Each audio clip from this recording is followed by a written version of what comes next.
di negara-negara ini sudah berdiri sejak tahun 1800. Mestinya kita hadir.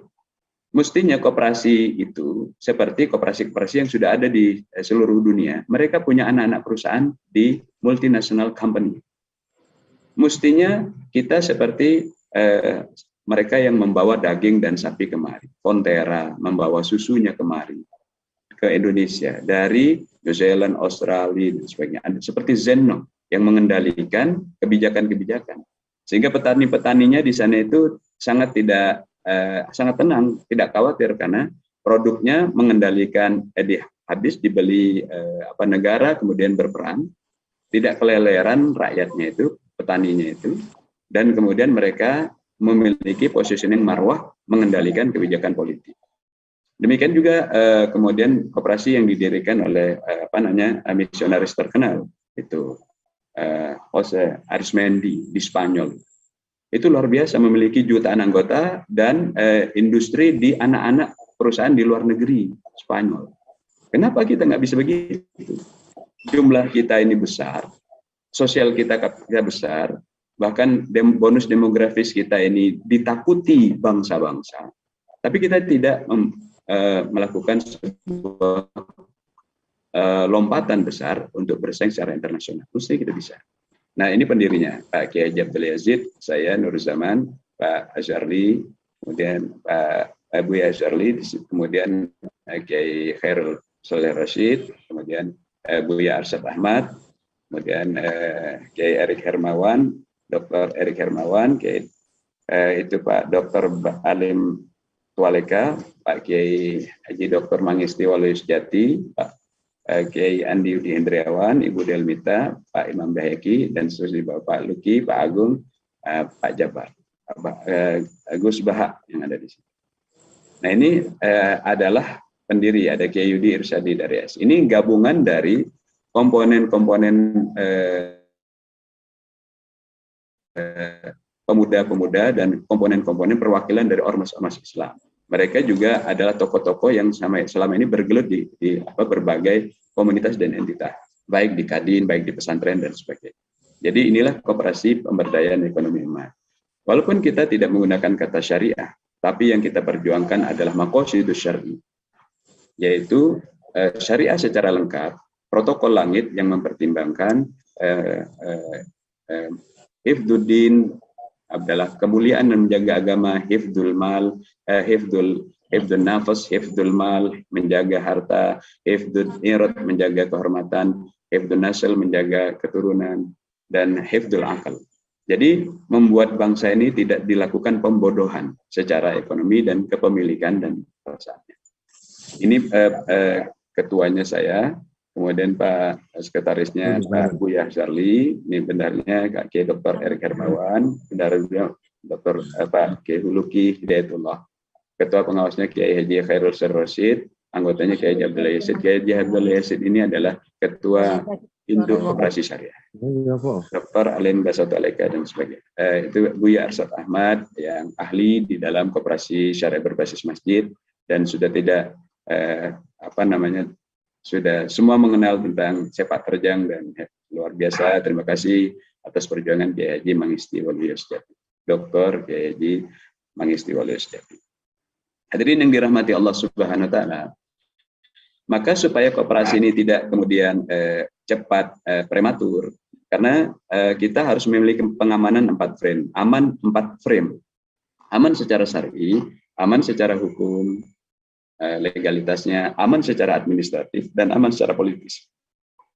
Maka keanggotaan ini diberikan keanggotaan berjenjang, sehingga ketika mereka sudah terlatih, kemudian mereka sudah memiliki komitmen, maka kemudian mereka menaiki jenjang-jenjang. Ada yang anggota biasa saja, sehingga nanti mereka yang menduduki wilayah, kemudian kepemimpinan nasional itu harusnya melewati pelatihan-pelatihan berjenjang, sehingga fit and proper-nya sudah dilakukan jauh-jauh hari. Mengapa demikian? Di dalam surat 8 ayat 60 dikatakan wa'idillahum mastata'tum min quwwah wa min ribatil hayr turhibuna bi aduwallahu wa aduwakum wa akharin la ta'lamunhum Allah. Jangan sampai kalian kemudian dalam persiapan itu tersusupi oleh musuh-musuh dalam selimut yang cepat menghancurkan gerakan-gerakan perjuangan keumatan. jangan materi penmatur perjuangan. Maka harus sungguh-sungguh orang-orang yang berjuang, yang berada di dalam konsolidasi. Jadi gerakan ini bukan sekedar adalah sebuah kumpulan korporasi yang dibalut dengan nama koperasi. Tidak. Gerakan ini adalah gerakan koperasi yang maknanya adalah berjamaah, beramal jamaah. Disitulah kita kemudian mempersatukan dari hulu ke hilir, dari duafa dan agnia, dari orang-orang yang saling tolong-menolong dan dukung-mendukung. Karena itulah kesejatian dari makna koperasi, cooperative system. Maka hadirin dirahmati Allah Subhanahu wa taala, edukasi yang kita lakukan dengan sebelumnya ketika kita melakukan pembinaan kejaringan-kejaringan itu adalah mengapa kita membutuhkan edukasi?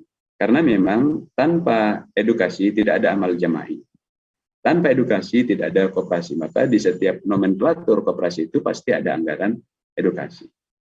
Nah, di pelatihan-pelatihan sebelumnya yang kita lakukan di Majelis Taklim Ekonomi Terpadu yang kemudian menjadi cikal bakal dari koperasi pemberdayaan ekonomi umat ini, ada koperasi sebelumnya yang dicoba untuk melakukan sistem semacam ini secara mikro, itu di Bogor.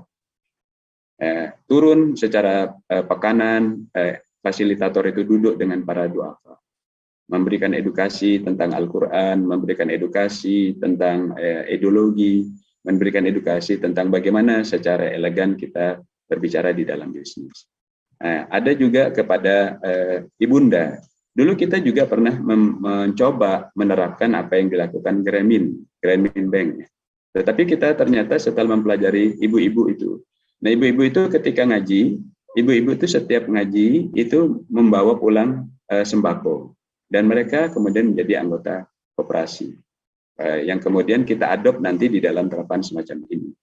Itu sebelum terjadinya tadi foto tadi yang di di petani, dan ini tuh sebelum terjadi pandemi.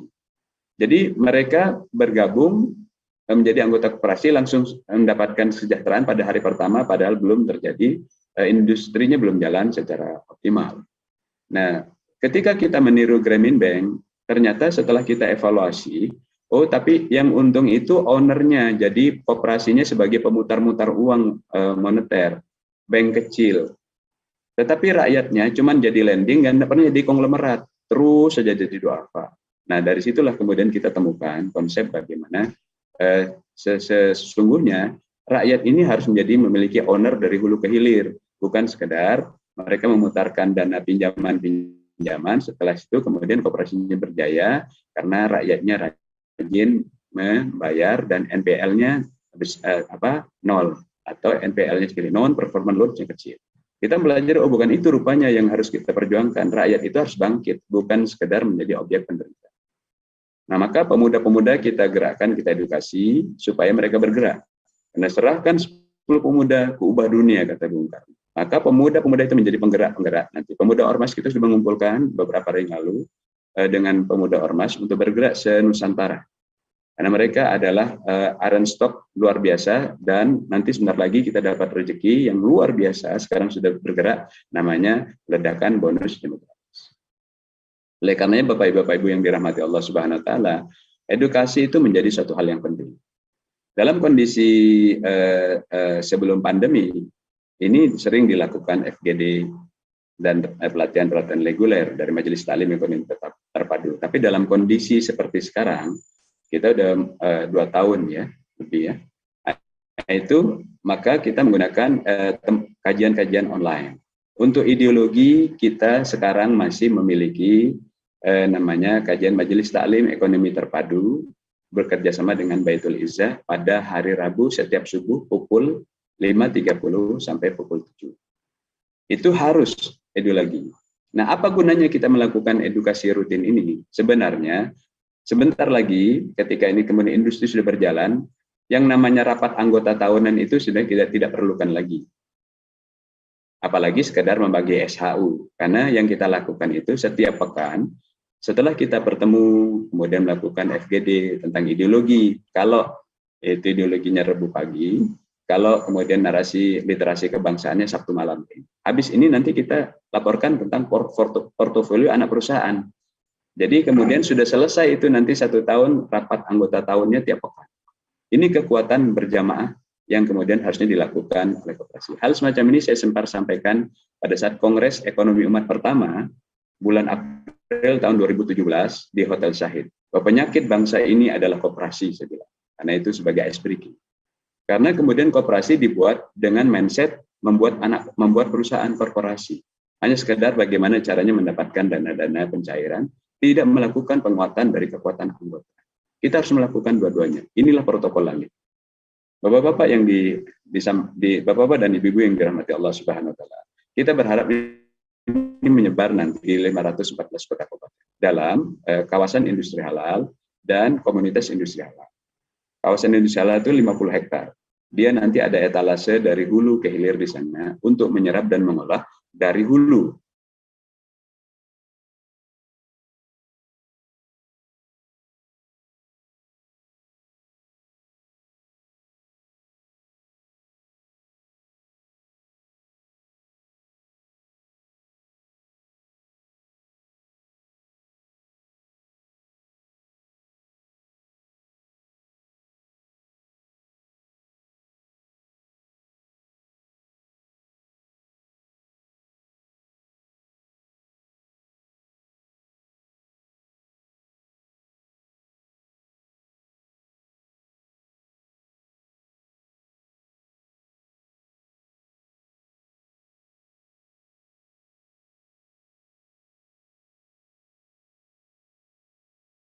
Peternakan, pertanian, perikanan, diolah kemudian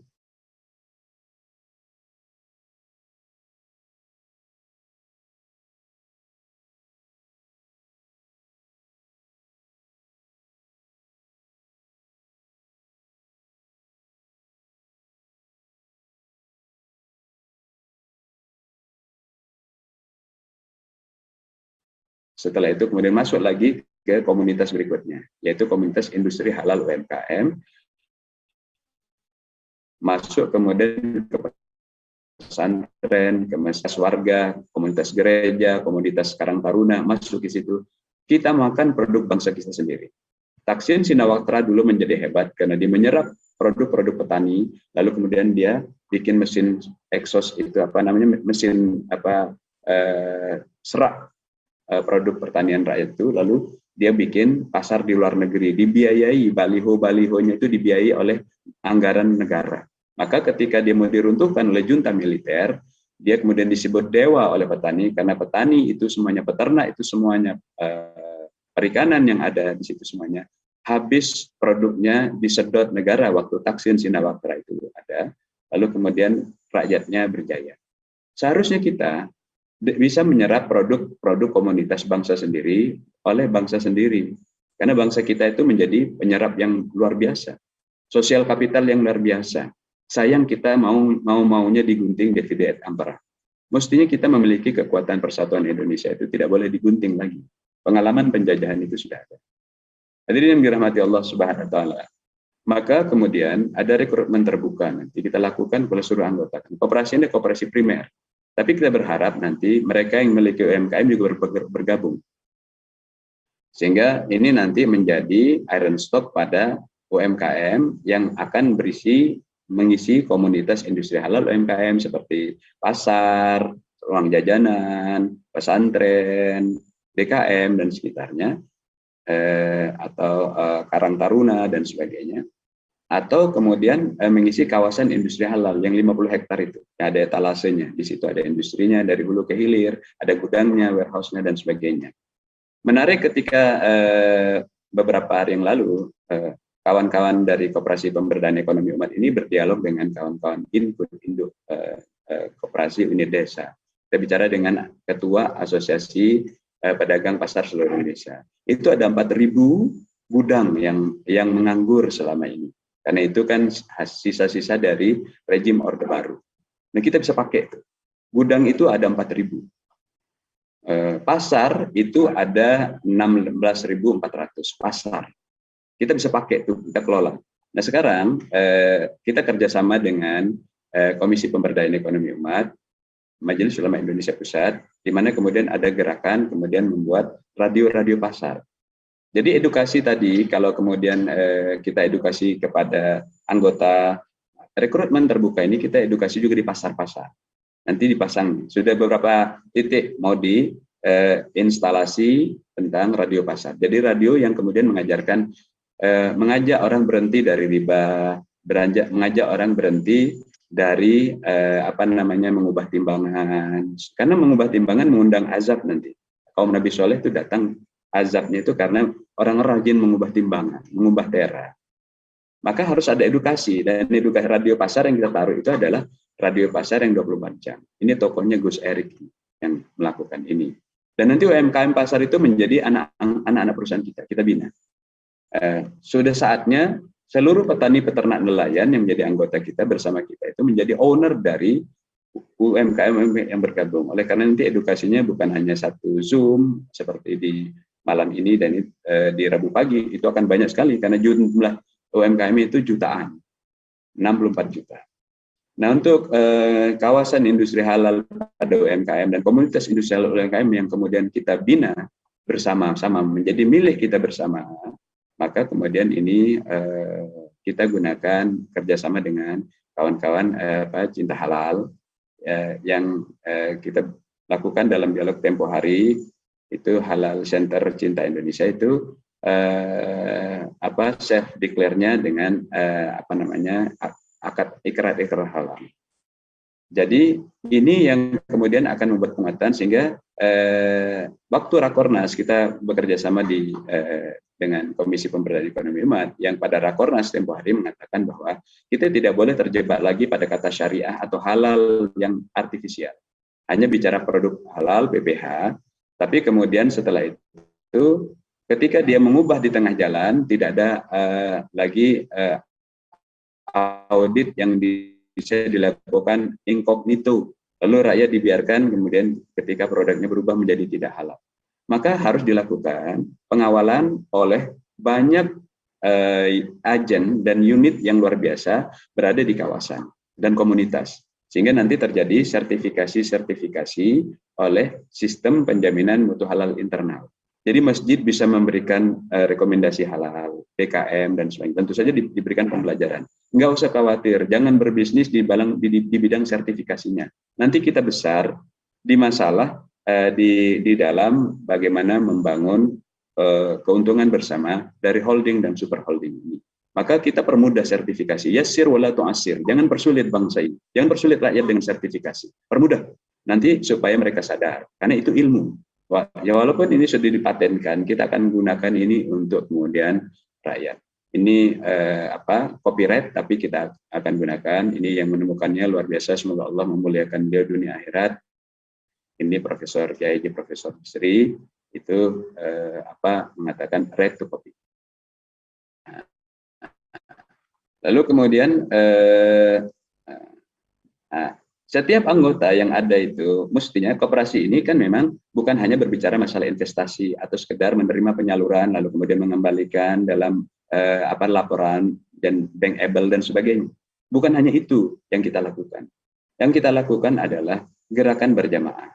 Dan koperasi ini layak mendapatkan dana-dana zakat, infak, wakaf. Dia bisa menjadi underlying program dari lembaga zakat, Basnas, Las Nasional, Badan Wakaf.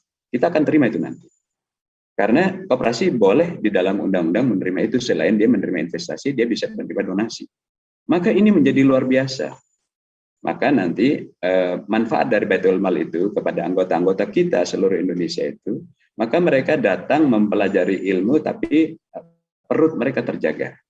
Maka mereka kemudian ketika mendapatkan bencana yang menjadi anggota koperasi itu ada jaminan perumahan pada mereka. Kenapa? Karena ada dana zakat. Yang zakat itu ada untuk fakir miskin. Yang ada zakat itu untuk sistem pembayaran hutang pada pihak ketiga. Jadi yang foto-foto ini bukan dummy nih. Ini sudah terjadi pada koperasi yang dipola semacam ini, koperasi yang skalanya masih belum nasional. Tapi kemudian anggotanya ketika ada bencana, mereka mendapatkan jaminan bantuan. Jadi ketika ada bencana, mereka dapat bantuan. Lalu ketika mereka mau sekolah, pemuda-pemuda dan mahasiswa, kita berikan beasiswa. untuk menjadi kader terbaik. Maka di dalam surat Al-Anfal ayat 72, maka mereka yang akan bergabung harus diseleksi sedemikian rupa supaya tidak terjadi kita hanya menerima anggota yang kemudian tidak mendapatkan edukasi sempurna dan mengulangi kerusakan karakter kaum terjajah Bani Israel. Tidak tahu terima kasih, hit and run, hanya ingin pinjam modal, tidak menjadi besar bersama, hanya ingin menjadi entrepreneur, wira swasta, tidak kemudian mau bergabung bersama-sama, membesar negara, tapi kemudian sekedar mau pinjam modal, semua punya akses. Ini yang bisa bermasalah dalam konteks koperasi. Kenapa koperasi kita nggak besar-besar? Koperasi ini saya sampaikan dalam Kongres Ekonomi Umat tahun 2017. Ini masalah koperasi bangsa ini.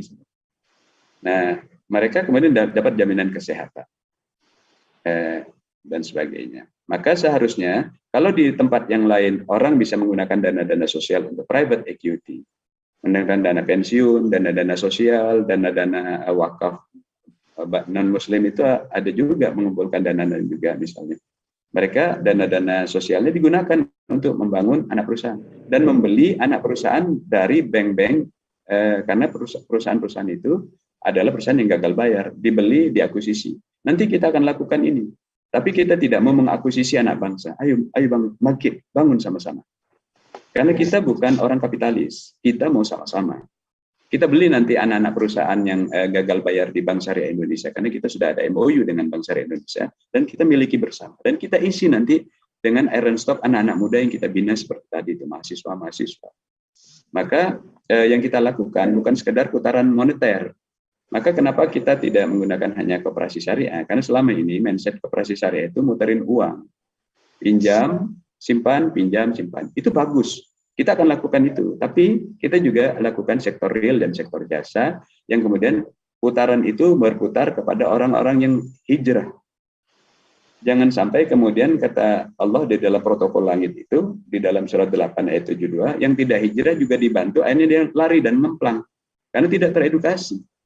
Akhirnya loss lagi dan malu-maluin umat ini. Maka kalau kemudian berbisnis yang konvensional ada prudent, apalagi yang begini. Maka ini tentu saja kita membutuhkan banyak orang untuk duduk bersama. Nah, maka harus ada aliansi strategis. Maka beraliansi dengan koperasi kampus, koperasi masjid, koperasi tani. Jadi jangan sampai koperasi pemberdayaan ekonomi itu hanya menjadi satu-satunya koperasi yang bangkit. Jangan. Ini harus membangun juga menjadi benchmark pada koperasi kampus yang hidup segan mati tak mau. Tapi ada koperasi masjid, pesantren, koperasi tani, ternak, nelayan, koperasi pasar, koperasi karyawan, koperasi komunitas, koperasi gereja, dan sebagainya. Kita hanya menjadi benchmark. Ayo kita terbang bareng-bareng. Kalau dibaratkan ini pesawat terbang, dan anggotanya dari berbagai, dari hulu hilir, tentara, militer, mahasiswa, buruh, kampus, ikut bersama-sama menjadi anggota, maka kita berharap mereka juga mengisi koperasi yang lain. Saya sampaikan masalah utama dari permasalahan koperasi kita itu karena koperasi yang ada selama ini berpikirnya adalah berpikir korporasi, bukan berpikir kekuatan anggota. Maka yang terjadi adalah mereka berusaha mengisi kapital sebanyak-banyaknya tanpa penguatan-penguatan yang terjadi akhirnya tanpa backup. Maka kita sampaikan tadi, kooperasi harus ada backup, kolaborasi, backup dan kolaborasi. Maka nanti kenapa kita menekan simpanan wajibnya demi umat? Saya sampaikan tadinya titik-titik saja, semampunya aja. Karena petani peternak nelayan itu kalau punya uang hanya 100.000 satu bulan, maka dia bisa menjadi anggota dari 20 koperasi. Kenapa demikian? Karena iuran wajibnya pada koperasi kampus yang nanti benchmarknya kita buat seperti itu hanya 500 perak. Ini 500 perak. Maka ketika ada anggota kita sudah nanti berhasil membangun analisis strategis sampai kepada benchmarking, bukan hanya sekedar jual beli pekerjaan pasar.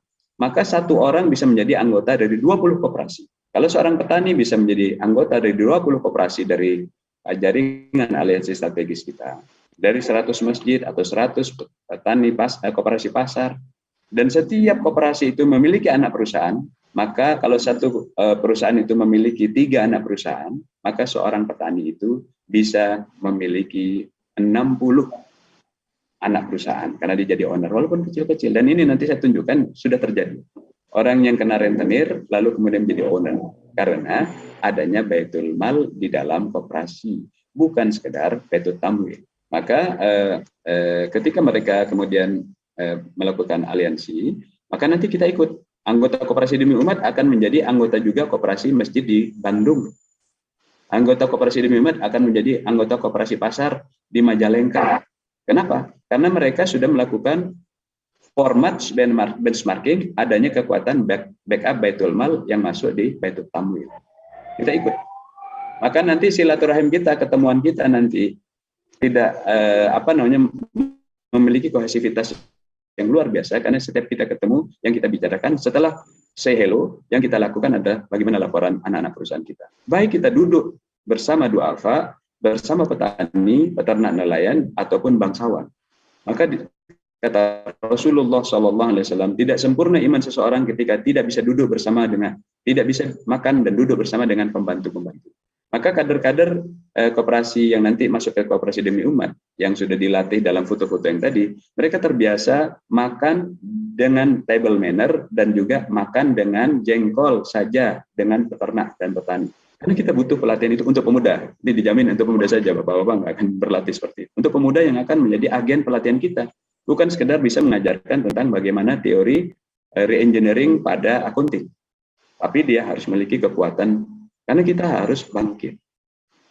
Bapak-bapak yang dirahmati Allah Subhanahu wa taala dan ibu-ibu yang Allah Subhanahu wa taala, maka alur pembinaan itu semacam ini. Untuk naik kelas, maka ada syarat menjadi anggota koperasi, mereka mengisi form, ada formnya, kemudian ikut edukasi dan sebagainya. Nanti formnya di chat room bisa dibahas. Kemudian di screen bagaimana biodata. Kalau mereka memiliki UMKM, kalau tidak nggak apa-apa, menjadi anggota biasa. Tapi kalau ingin mengikutkan UMKM-nya, juga kemudian harus ikut bersama-sama. Tapi bukan sekedar mendaftarkan UMKM-nya.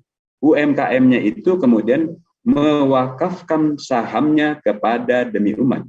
Walaupun cuma 2% atau 5%. Dan kemudian kita akan miliki bersama, karena juga yang mendaftarkan UMKM itu menjadi anggota Koperasi Demi Umat. Kita akan kontrol bareng-bareng. Jadi bukan sekedar mendaftarkan UMKM-nya, lalu minta pinjaman, minta akses, lalu minta pasar. Nah, bukan begitu. Kita harus berjamaah, ada komitmen. Jadi ini gambaran tentang UMKM yang kita akan naikkan bersama. Ini 64 juta dan harus dibina dan harus diikat. Kalau tidak, kemudian hit and run, kemudian tidak ada komitmen, akhirnya saling menjatuhkan, sebagaimana cerita yang saya tadi sampaikan. Maka ada data-data untuk screening online, offline. Kemudian ada pembinaan, etika-etikanya. Maka etika bisnis dalam Islam itu diharapkan mereka yang bergabung ikut di dalam edukasi Baitul Izzah, khususnya yang Rabu pagi yang membicarakan tentang majelis taklim ekonomi terpadu. Supaya tahu etika-etika itu, protokol langit itu tahu, dan itu hebat. Rentang kendali 124.000 nabi itu hebat-hebat. Sudah terbukti dalam sejarah. Lalu manajemennya, lalu teknis tentang digitalisasi dan sebagainya. Karena kita menggunakan closed loop ya. Kemudian ada assessment. Lalu kemudian ada pembagian akad saham. Sehingga nanti UMKM yang bergabung itu kita membaharui akad sahamnya dengan notarial. Sehingga kemudian kita memiliki bersama. Sebagaimana nanti kita mau membeli perusahaan-perusahaan gagal bayar di perusahaan-perusahaan bank itu untuk kita bantu untuk bangkit. Dengan dana apa? Baik dana donasi, zakat, infak, wakaf, PSR, bansos dari negara, ataupun dana investasi yang masuk. Kita beli nanti. Nah, jadi melakukan private equity itu bukan sesuatu yang tidak mungkin. Maka kemudian kita berikan dana-dana, akses LPDP, dana-dana wakaf, investasi mudharabah, dan sebagainya. Lalu kemudian kita masukkan ke akses pasar. Tapi edukasi harus ada, supaya komit. Namanya juga mau kawinan, nggak komit, gimana? Jadi kita harus komit. Setelah itu kemudian kita ayo bangkit. Lalu ada pendampingan. Hadirin yang dirahmati Allah Subhanahu wa taala, saya kira itu gambaran sederhana dari apa yang kita lakukan nanti bersama Koperasi Demi Umat. Wallahu a'lam bishawab. Baik. Terima kasih Pak atas paparannya yang sangat komprehensif. Koperasi Demi Umat cukup jelas dari paparan dari Pak Kiai. ini akan mengangkat umat dari keterpurukan ekonomi pada saat masa pandemi kali ini. Koperasi Demi Umat juga merupakan koperasi pemberdayaan ekonomi umat yang hadir untuk umat, bukan hanya di negeri sendiri, tapi nanti ke depan adalah kita bisa bersaing secara internasional di luar negeri. Bapak Ibu atau pelaku UMKM juga sudah bisa bergabung menjadi anggota Koperasi Demi Umat. Dan untuk informasi lebih lanjut dapat menghubungi call center Komisi Pemberdayaan Ekonomi Umat MUI Pusat yang sudah di-share di chat room Zoom malam ini. Baik, Bapak Ibu yang dirahmati Allah, kita lanjutkan pada sesi diskusi pada Bapak Ibu yang akan bertanya. Saya persilakan untuk raise hand terlebih dahulu. Nah, ini udah ada Bapak Kahar Mulyani. Silakan Pak Kahar untuk mengaktifkan mic-nya dan videonya.